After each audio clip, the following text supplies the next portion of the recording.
తడిసిన వడ్లని కొనాల్సిందే అని కొనుగోలు కేంద్రాల్లో కనీస సౌకర్యాలు లేవని కరీంనగర్ ఎంపీ బండి సంజయ్ అన్నారు. సిరిసిల్ల జిల్లా వీరన్నపల్లి మండల కేంద్రంలోని వడ్ల కొనుగోలు కేంద్రాన్ని ఎంపీ బండి సంజయ్ పరిశీలించారు.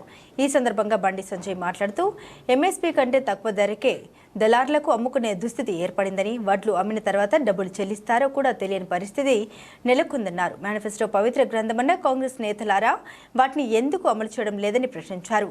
ఎకరాకు 14,000 చొప్పున వెంటనే బోనస్ ఇస్తారా లేదా అని డిమాండ్ చేశారు. కేసీఆర్ స్కూల్లో కాంగ్రెస్ నేతలు ట్రైనింగ్ తీసుకున్నట్లుంది అని ఎద్దేవా చేశారు. ఎన్నికల్లో లబ్ధి పొందేందుకే 2 లక్షల రుణమాఫీ డ్రామాలు చేసి కాంగ్రెస్ ప్రభుత్వం రాజకీయం చేసిందన్నారు. పంట నష్టపోతే పరిహారం నేటికి అందని దుస్థితి ఉందని, కాంగ్రెస్ బీఆర్ఎస్ పార్టీలు దొందే అని పేర్కొన్నారు. 15 రోజులుగా వడ్ల రాసులు పోసినా ఎవరు కొనడం లేదని రైతులు ఎంపీ బండి సంజయ్ ఎదుట వాపోయారు.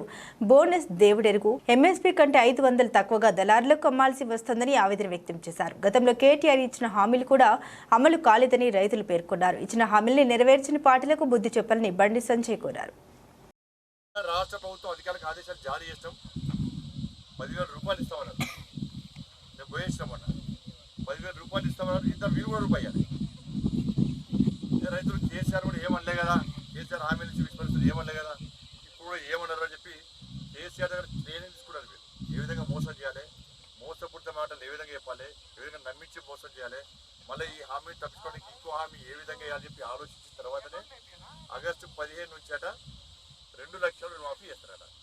ఇది ఆగస్టు 15 ముహూర్తమా? మీకు భగవద్గీత, బైబుల్, ఖురాన్ మీద నమ్మకం లేదా?